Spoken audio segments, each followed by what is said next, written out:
മോനെ മൊബൈൽ ഒന്ന് നന്നാക്കാനായിട്ട് വന്നാ കോള് പോകുന്നില്ല. എന്റെ മോനെ മാത്രം വിളിച്ചാൽ കിട്ടുന്നില്ല, വേറെ നമ്പറിലോട്ടൊക്കെ വിളിച്ചാൽ കിട്ടുന്നുണ്ട്. ഒന്ന് നോക്കാവോ? നോക്കാം. പേരെങ്ങനെ സേവ് ചെയ്തേക്കുന്നത്? അവന്റെ പേര് വിവേക്. വിവേക് എന്നതിൽ എഴുതി വെച്ചിട്ടുണ്ട്. ഇങ്ങനെ തന്നെ ഞാൻ വിളിക്കുമ്പോൾ നമ്പർ ബിസിയാന്നാ പറയുന്നത്. പക്ഷെ വേറെ നമ്പറിലൊക്കെ വിളിക്കുമ്പോൾ കിട്ടുന്നുമുണ്ട്. അയൽവക്കക്കാരെയൊക്കെ വിളിച്ചാൽ സംസാരിക്കാൻ പറ്റുന്നുണ്ട്. മോനെ മാത്രം വിളിച്ചിട്ട് കിട്ടുന്നില്ല. കംപ്ലൈന്റ് ആണോ ഫോണിന്റെ? ഇത് ഫോണിന്റെ കംപ്ലൈന്റ് അല്ല, കോൾ ചെല്ലുമ്പോഴത്തേക്ക് അവര് ബിസി ആക്കി വിടുന്നതാണ്. മോന്റെ നമ്പറിൽ നിന്നൊന്ന് വിളിക്കാവോ അവനെ? ഇതിലുണ്ട് വിവേക് എന്ന നമ്പറുണ്ട്. ആ നമ്പരൊന്ന് വിളിച്ച് എന്റെ പറ, അവന്റെ ചാച്ചനാണ്, കടയിൽ വന്നിട്ടുണ്ട്, അവന്റെ അമ്മ സുഖമില്ലാതെ താലൂക്ക് ആശുപത്രിയില്ലാന്ന് പറയണം. ഹലോ ഹലോ, വിവേകല്ലേ? അതെ വിവേകാണ്. ആ വിവേകൻ, ഞാൻ നിങ്ങളുടെ അച്ഛൻ പറഞ്ഞിട്ട് വിളിക്കാം. എന്റെ പൊന്നെ, എന്നെ ഒന്ന് വെറുതെ വിടാൻ പറ. എന്തിനാ എന്നെ ഇങ്ങനെ ശല്യം ചെയ്യുന്നതെന്ന് ചോദിച്ചിട്ട് ശരണാലയത്തിലൊക്കെ നീ പുള്ളിയുടെ കാര്യം പറഞ്ഞ ഞങ്ങളെ ഒരു ശരണാലയത്തിൽ കൊണ്ട് വിട്ടായിരുന്നേ. ഒരു പെണ്ണിനെ സ്നേഹിച്ച് അതിന്റെ കൂടെ പോയതാ. ശരി മോനെ, ഫോണിന്റെ കംപ്ലൈന്റ് അല്ലല്ലേ?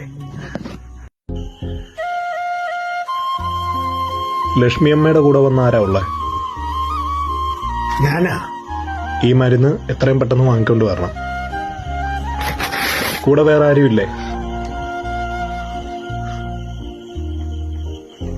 ഇപ്പൊ വാങ്ങിച്ചോണ്ട് വരാം. കൂടെ ആരും ഇല്ല, ഞാൻ മാത്രമേ ഉള്ളൂ. മോനങ്ങ് ഗൾബിലാ. അമ്മയ്ക്ക് ഇപ്പൊ ഇച്ചിരി കൂടുതലാണ്. മാനയൊക്കെ വിളിച്ച് വിവരം അറിയിക്കുക കേട്ടോ.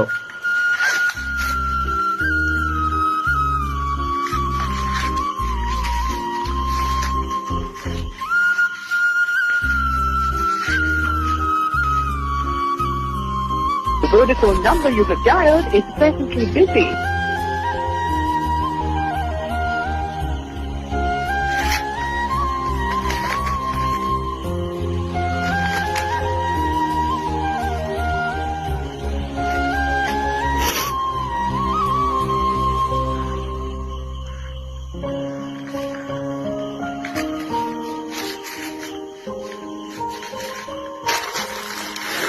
മോനെ ഈ മരുന്ന് വേണേ. 3 ഡോസാണല്ലോ കുറിച്ചേക്കുന്നത്. 3 ഡോസ് വേണം.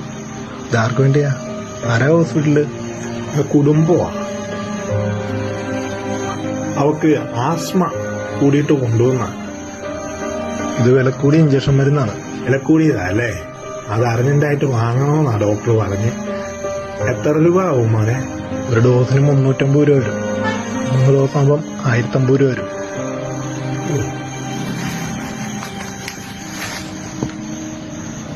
എന്റെ കയ്യിൽ 220 രൂപയേ ഉള്ളൂ. ഒരു മിനിറ്റ്. മോനെ ഞാൻ വിളിച്ചായിരുന്നു, അവനാ തോന്നുന്നു തിരിച്ചു വിളിക്കുന്നത്. പരിചയമില്ലാത്ത നമ്പരാ. ചിലപ്പോ വേറെ നമ്പറിൽ നിന്ന് വിളിക്കുന്നതായിരിക്കും. ഹലോ,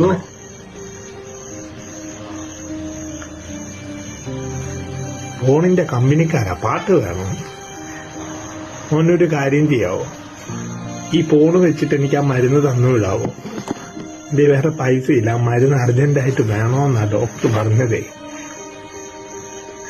2 ദിവസം കഴിയുമ്പോ എനിക്ക് പെൻഷൻ കയറും. പെൻഷൻ കയറുമ്പോ ഞാൻ ബാക്കി പൈസ കൊണ്ടുതരാം. തന്നു വിടാവോ? ഒരുപാട് ആളുകൾ ഇങ്ങനെ തട്ടിപ്പൊക്കെ ആയിട്ട് വരാറുണ്ട്. പക്ഷെ ചേട്ടനെ കണ്ടപ്പോ എനിക്ക് എന്റെ അച്ഛനെ ഓർമ്മ വന്നു. ചേട്ടനാ മരുന്ന് കൊണ്ടുവെക്കൂ. 2 ദിവസം കഴിഞ്ഞ് ബാക്കി പൈസ. ദൈവം അനുഗ്രഹിക്കും.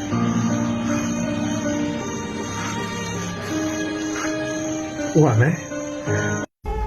ലക്ഷ്മിയെ, നീ എന്നെ തച്ചാക്കിട്ട് പോവാല്ലേ?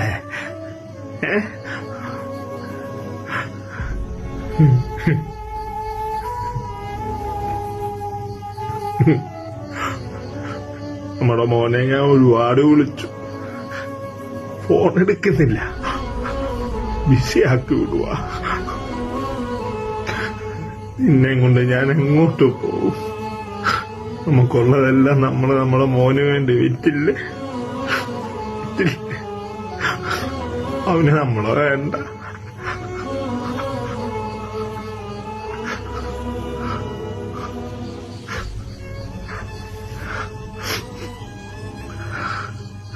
മാമ്പൂ കണ്ടും മക്കളെ കണ്ടും സന്തോഷിക്കണമെന്നൊരു പഴഞ്ചൊല്ലുണ്ട്. നമ്മളെ മോന്റെ കാര്യത്തിൽ അത് സത്യമായില്ലേ? ഇല്ലേ? നിങ്ങളോട് ഈ ബോഡി ഇവിടുന്ന് മാറണമെന്ന് പറഞ്ഞില്ലേ? അപ്പുറം ഇപ്പുറം കിടക്കുന്ന ബെഡിലെ ആൾക്കാർ വന്ന് പരാതി പറയുകയാണ്. മോനെ, എനിക്ക് സ്വന്തമായിട്ട് മണ്ണില്ല. എന്നെ പഞ്ചായത്തിൽ വിവരം അറിയിച്ചിട്ടുണ്ട്. ഒരു നാള് വരുമ്പോ അങ്ങോട്ട് കൊണ്ടുപോയിക്കോളാം. പഞ്ചായത്ത് ശ്മശാനത്തില് മറവ് ചെയ്യാൻ പറ്റത്തുള്ളൂ. അരമണിക്കൂറൂടെ എന്റെ ലക്ഷ്മിയെ ഇവിടെ കിടത്താനുള്ള അനുവാദം തരണം. ലക്ഷ്മി